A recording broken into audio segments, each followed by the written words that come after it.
Happy Memorial Day weekend, everybody. It's Kevin Eaton from the Red Porch Report. We're back for another week of Nats talk, Natitude, and all those other fancy cliches the Nationals PR and marketing have tried to come up with. So, as always, we're going to have a jam-packed, hour or so long show today where we break down the week that happened, the week that is coming up, as well as some of the other main stories and hot topics in Natstown. So, with me, as always, is John Wilkes. Wilkes, welcome. What up? Thanks for having me. Happy Memorial Day weekend. Any barbecues, any beaching, anything Memorial Day cliche like that? I went to a baseball game yesterday. Okay, yeah. You went to see Dylan Bundy, right? Who is our Battle of the Beltways rival, top prospect. How'd he look? He got a little roughed up. He got a little roughed up yesterday. It's crazy to think that from low A to high A, the difference in talent. Right. Because you would think, because you have people, especially non-baseball people, are like, just call him up. This kid's ready. And then he goes literally from low A to high A, not even double A or triple A. And he'd given up 5 hits and no earned runs his whole time at Delmarva. Yesterday he gave up 2 earned runs and 6 hits in 5 innings. So still a good start though for he still looked solid for a prospect. But the guy who had a home run off him, yeah, he got all of it. So it was, but no, it's fun. But we've seen that before with the Nationals phenom when you have someone that throws as fast and as hard as they do. We've talked about this time and time again. It doesn't take much to get it out. If it's on the sweet spot, it's probably gone. Absolutely. So, since we last talked to you a week ago, the Nationals have gone 4-1. We talked about how last week on last week's show we talked about how we may have a better idea of what this team really is after the 6-game roadie against 2 tough division foes. Now we took 2 of 3 from the Phillies. Only game they took from us was another Cole Hamels gem, which, unfortunately, you would have loved to have roughed him up a little bit because of that. It would have felt good because of what happened in his previous start. But you know what? You also look big picture. You can't let emotions get to you, which is also something else that we talked about. And to take 2 of 3 from the Phillies in Philadelphia absolutely was fantastic. Look, I made the joke. I don't know who the Phillies owner is, but I know the Nationals have owned the Phillies lately. But in a sense, they have, and that's so important. And it kind of leads me to my next topic. After we've taken now the first 2 games in Atlanta. For those listening, you're probably listening on Monday morning or sometime throughout the week because of the Baseball Tonight show on Memorial Day Sunday. We are broadcasting. We are taping this show Sunday morning. Recording the show. That's the word I'm looking for. Recording this Sunday morning, and it's before the big Brandon Beachy, Gio Gonzalez battle tonight at 8 p.m. Whenever the Nationals play on Sunday Night Baseball, which they will have done twice now already.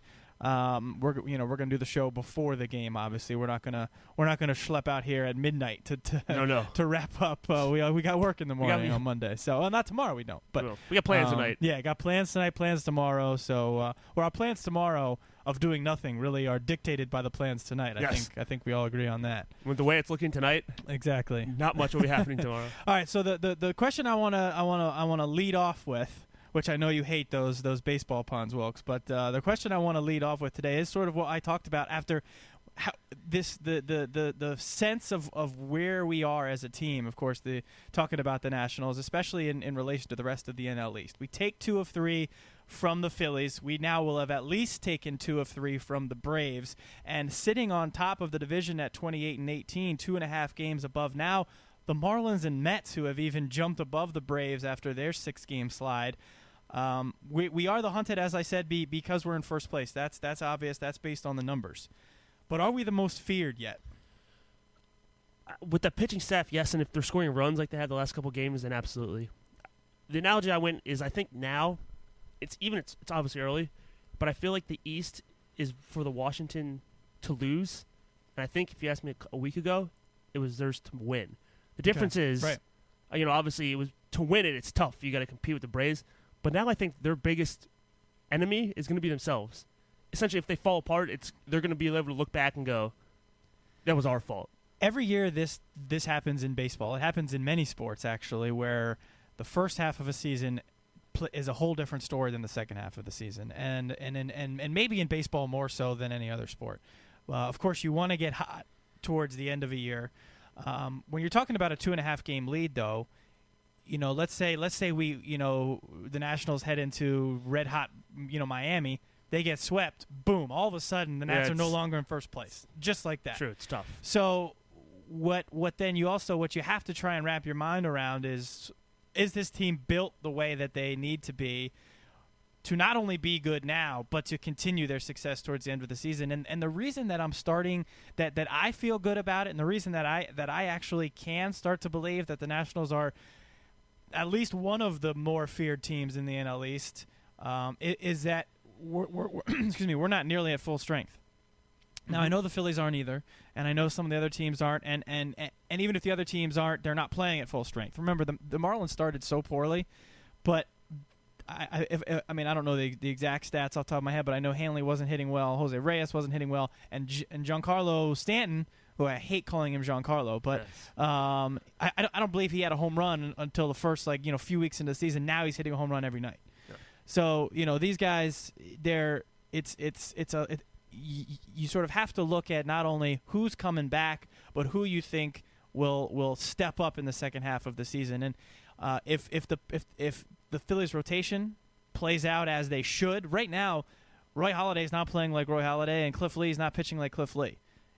All it takes is a little tweaking, a little change in here and there, and those guys could rattle off, 15 straight wins between the two of them.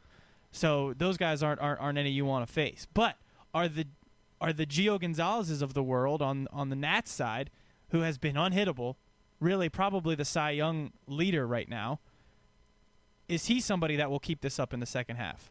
We already know Strasburg won't be around for much of the second half. Will Jordan Zimmerman sort of stick with his sort of he just kind of goes out and does his thing. It's kind of hard to describe him, but he's kind of just like your third workhorse, basically. He's a solid third. So will Edwin Jackson implode? Will Chin-Min Wong, who now has taken over in that fifth spot, which we'll get to later. Detweiler. Yeah. It didn't. How quickly things change in baseball. It is. It seems essentially 2 weeks. Yeah. You can go from everyone praising him to now. Yeah. But we'll get to that. So sort of to circle back, if the Nationals are the most feared team in Major League Baseball, and I think the way that you need to, how do teams look at us? Do teams look at us and do other teams? Not that matters, but it is important to have an aura about you, because I remember as a Nationals fan, I used to go into Marlins series saying, okay, let's try and win one. God, if we could win one, that would be great. I used to go into a Phillies series or a Braves series hoping for one win.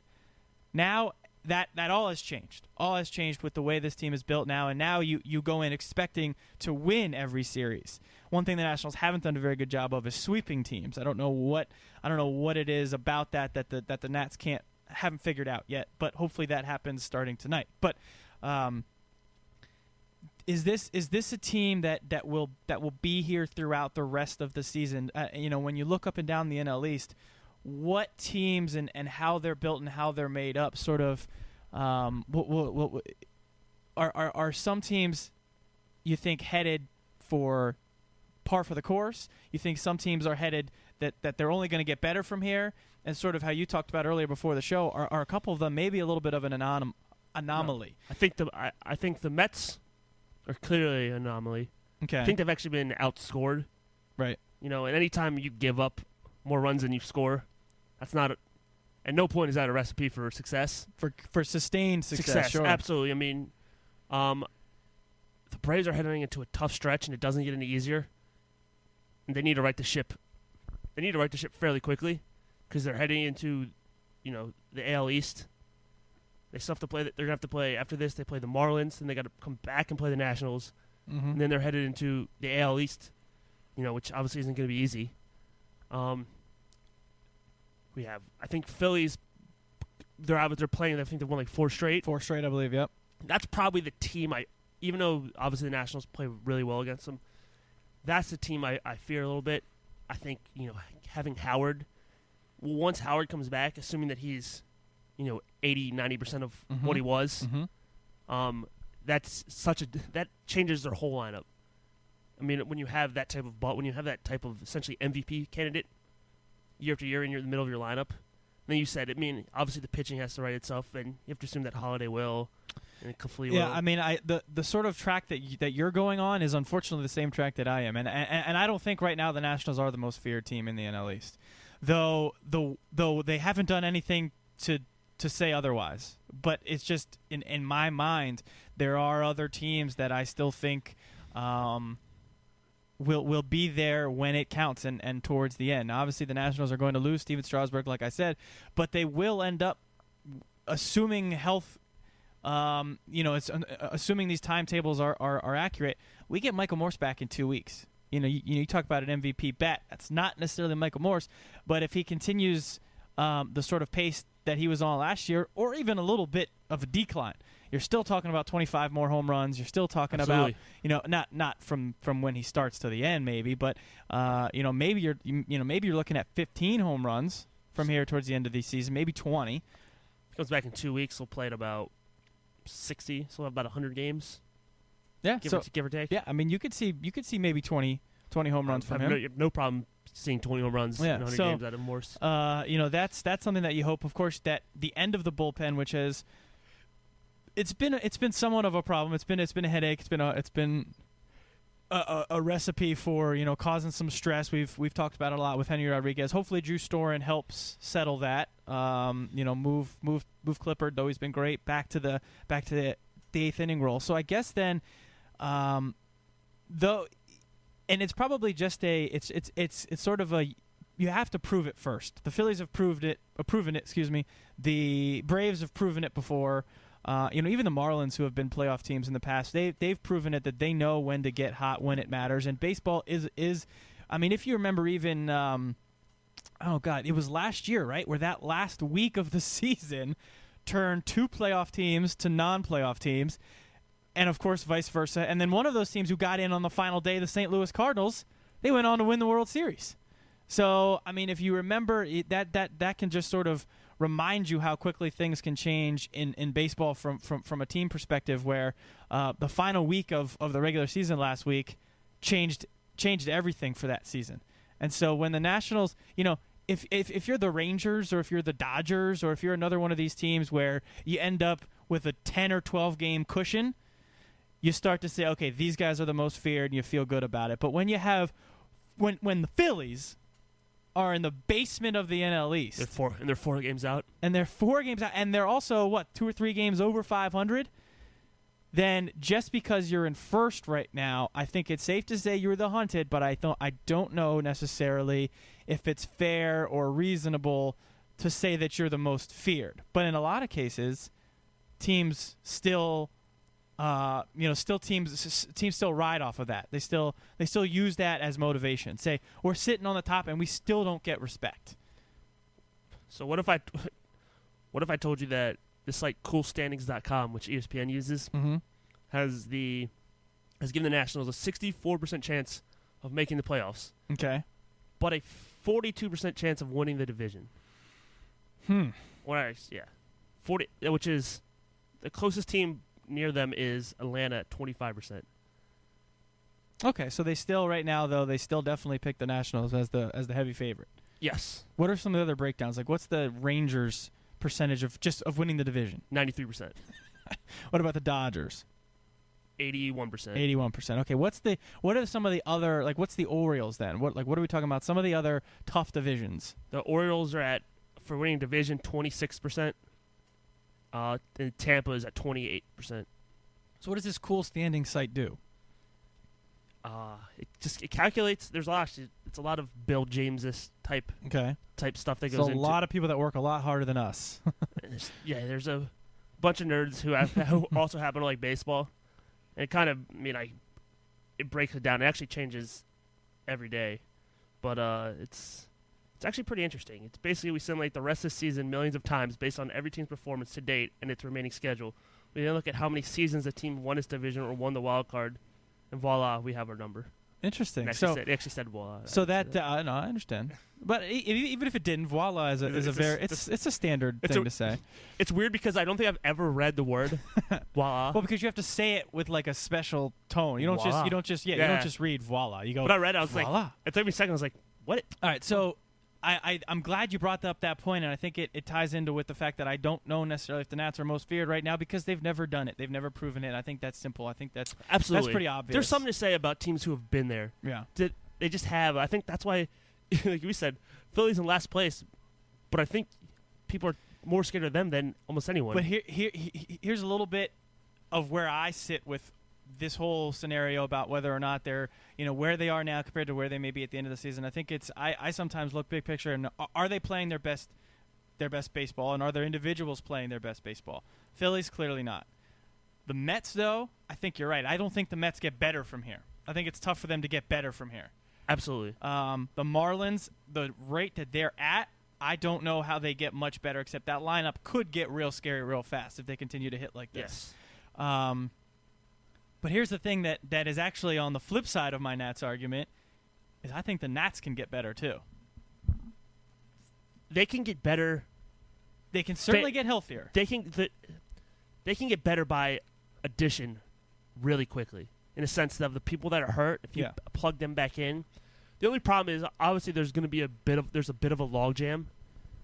In a sense, when Morse. No, we have people that can go. Trust me, Tyler Moore. See you later. You're back down to AAA, pal. Yeah. Which, by the way, it's where he belongs. I love the kid as a prospect, but even they've talked about it. FP and Bob have talked about it on the air. It's tough. It's tough to get going when you start once a week. It's almost. In some aspect, it's almost not even worth having him. Yeah, because you almost hurt him more than not you a guy him. like that. Yeah. Bring up a guy bring up another Trad Tracy like. Bring up another Xavier Nady like. Where these guys have been around the block before. It's not their first rodeo. And they want this. They want that experience still on the on the big stage instead of needing to go down to AAA and get more at bats. It's the idea of when young guys struggle. Young guys don't know how to handle adversity a lot in aspects like.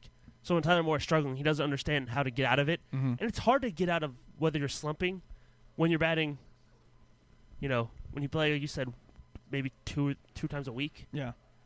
If you go 1 for 7, you're just kind of like, it eats at you. Because then the idea about baseball is that when you make a mistake in baseball, they always say, well, there's always a game tomorrow. Not for Tyler Moore. For Tyler Moore, somebody like that. Sure. It eats at him for 3 days. So then, I guess what I'm saying is if your argument is that they're not the most feared because look how good the NL East is, anything can change. These other teams aren't playing their best baseball. I could come back with you and say, well, guess what? Nationals may not be either. It'd be tough to argue. I think something has to do with.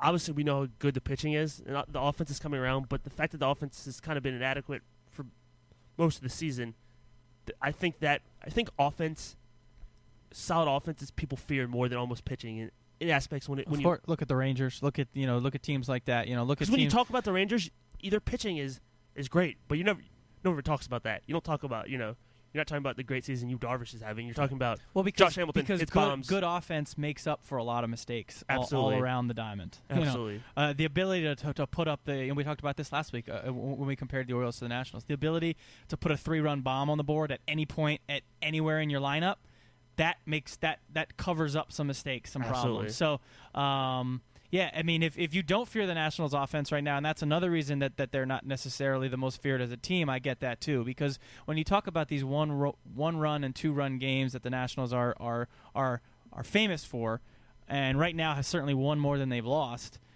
if you say at some point maybe that tide will start to switch and they'll start to lose a couple of those, and then absolutely, and then unfortunately right now in the NL East, you go on you lose 3 of 4, you lose 4 of 6. Look at the Braves. It doesn't take much. 6 losses in a row. I understand that's tough. There's a good chance but they've gone from first now all the way down to 4th. In a week and a half they could go from first, to last. Yeah, no doubt it about doesn't. it. Like you said, there's obviously a logjam right now in the middle of, even AL East and the NL East. It's when the last place team is 4 and 5 games away from you. You don't feel very comfortable. When you look at other divisions where like Minnesota's already 11 games out. Right. It's. The cream will rise to the top, and this is a tough division, but in a sense, as a fan, I don't know how much I believe what I'm about to say, but you almost want it you almost want it to be that way. You almost want to say that you went toe to toe with the league's best, and that's gonna mean good things if you ever make the playoffs. if you ever make the playoffs and you have to face a team like the Dodgers or the Cardinals or another division leading team, you could say, hey, well, we got out of the NL East. We survived probably the toughest division in the National League, and then possibly right now with the AL East, the toughest division in Major League Baseball. Yeah, when we're talking about talking about how the Mets will probably, fall to the bottom. You can't last when you're 26th in ERA, 24th in WHIP, and 26th in batting average. Like that's so some of those things, yes.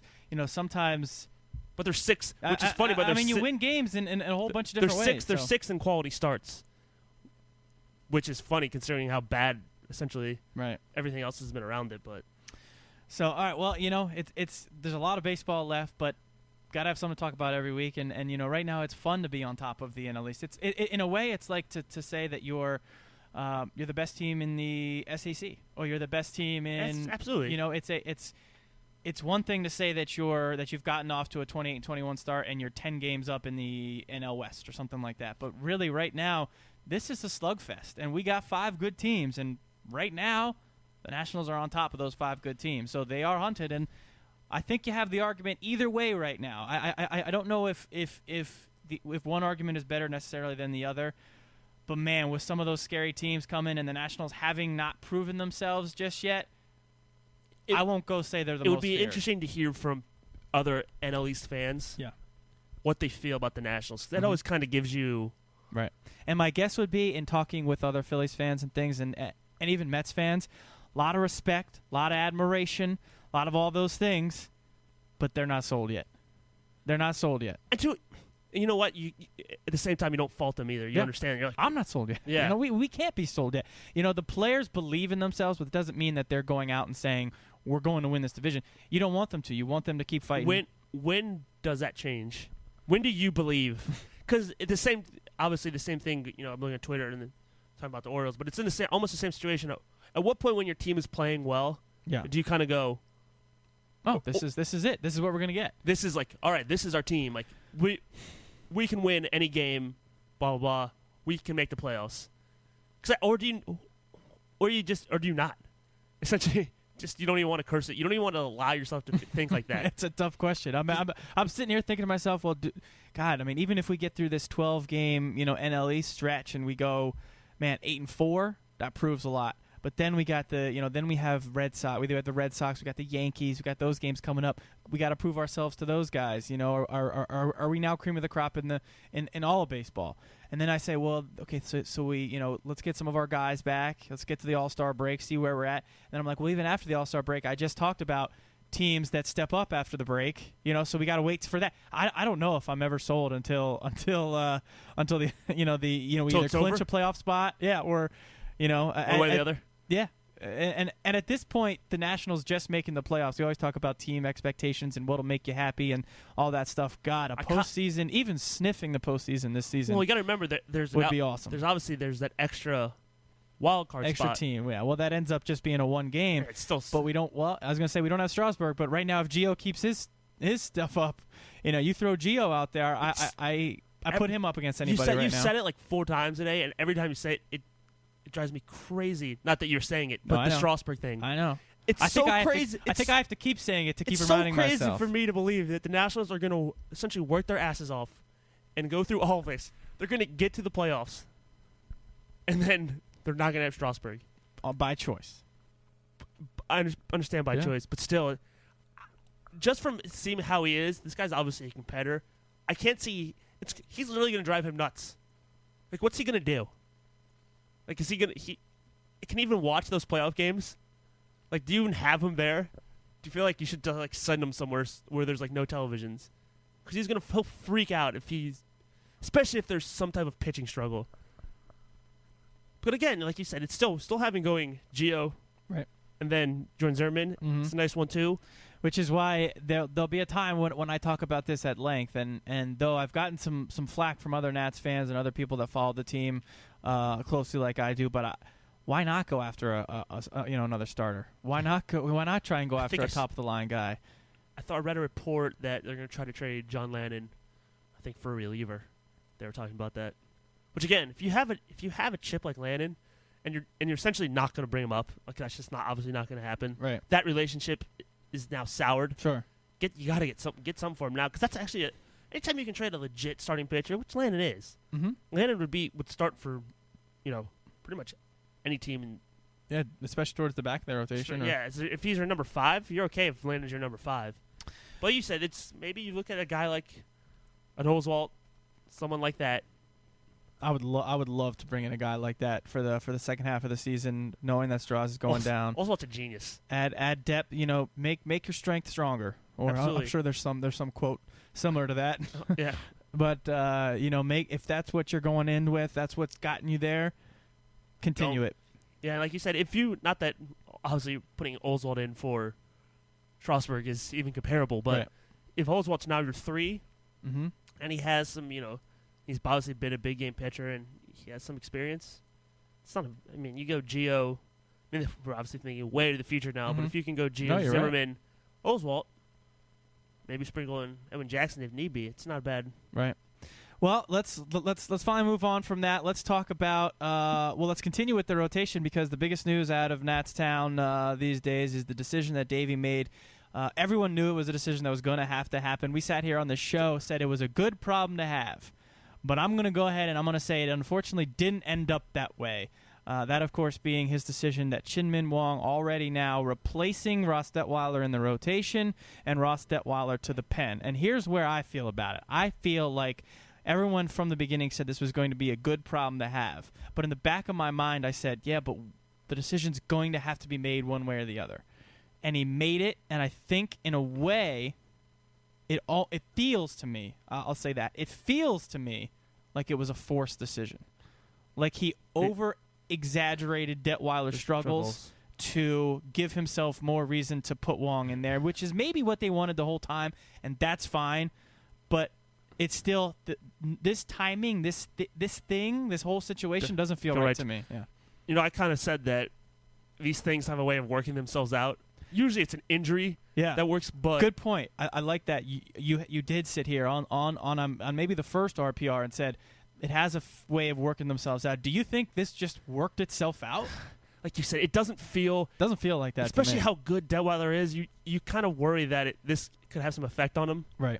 That David was kind of like, well, like you said, it kind of feels like he gave up on him too quick.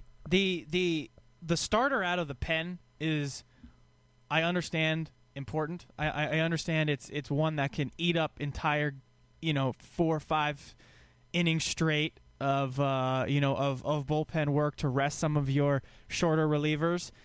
But when a guy, there's also something about your psyche, like you just said, about how when somebody prepares to be a starter for the first, couple months of the season and is pretty darn good at it. It was amazing for the first.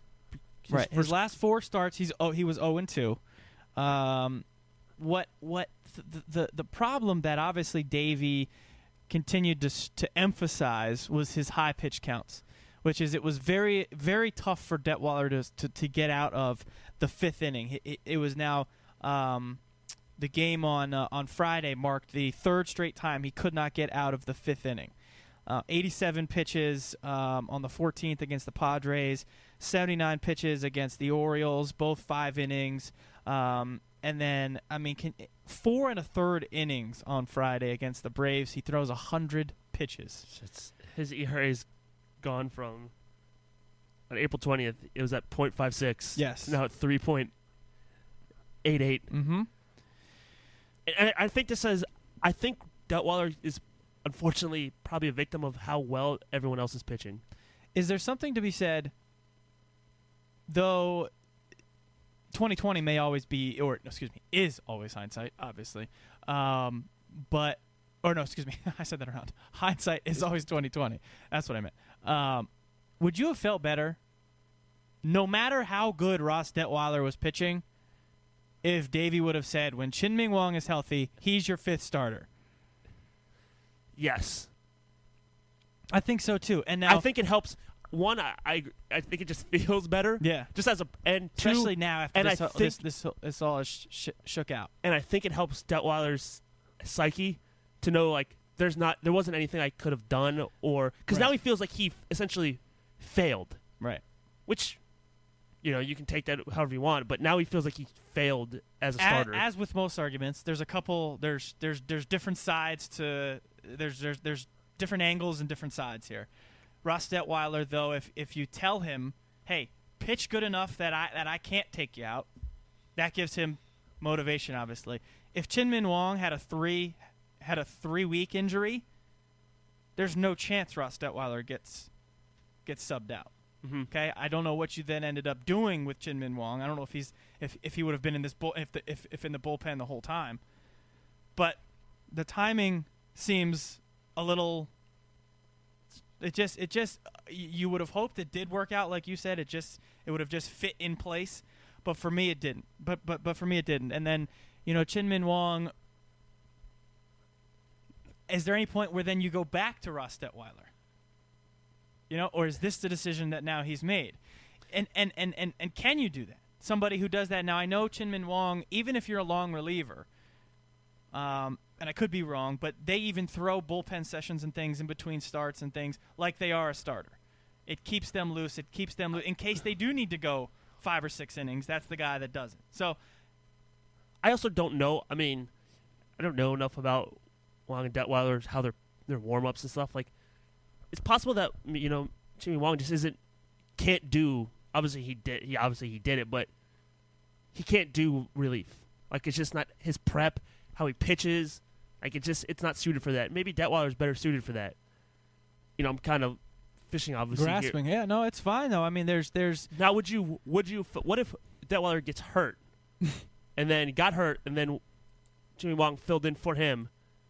When Detweiler came back, would you have given him his spot back? That all depends on how Chin-Min Wong was pitching. So say Chin-Min Wong is pitching, he's solid. He's in the 15 games. He's 2-0, and has like a 2.9 ERA. Then would you let Detweiler have his job back?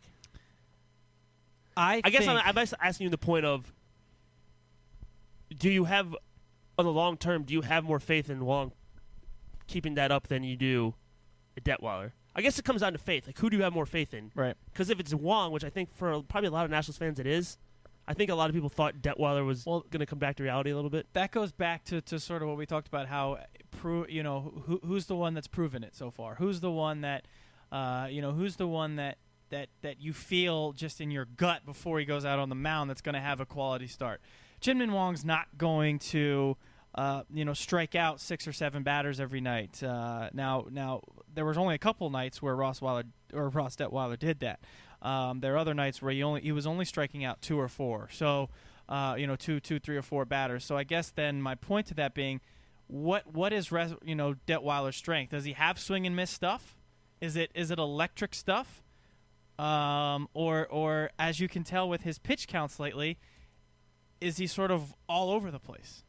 And if that's the case, then then for your 5th starter, it's basically somebody go in, give me 5 or 6 innings, get to the bullpen, because tomorrow you got to deal with my big boy, right? So for your 5th starter, what you don't want is somebody who's got command issues, who you're never sure about, something like that. Your 5th starter, in most cases, it isn't going to be lights out like Ross Detweiler was at first. But you want consistency. You want somebody to put your team in a chance to win. Because if you do steal that game on the day where your 5th starter's pitching, awesome. Because guess what? Like I said, guess what's coming the next 2 days? Strasburg and Gio. So if it's a little bit of, I want to know what I'm getting heading into a start, good, bad, or indifferent, then maybe Chin-Min Wong is the guy that you choose, because he's got that nasty sinker ball. Oh, and by the way, he's won a lot more games than he's lost in his career. Yeah, I looked at his numbers. His numbers are pretty. Yeah, he's 60-29. I mean, and he had 2 seasons back-to-back for the Yankees, where he won 19 games. Right. And like you said, if you're going with him as your 5, and it's like you said, anything you get out of your 5, anytime you get a win out of your 5, going into Strasburg, Gio, that's how you start building. That's how the win streaks happen. That's how streaks happen. That's right how there. the cushion. That's how you get your cushion in the at the top of the division. So, like you say, he's not going to strike anyone out. He's not going to blow you away with his stuff. But the guy wins. The guy wins, absolutely. And then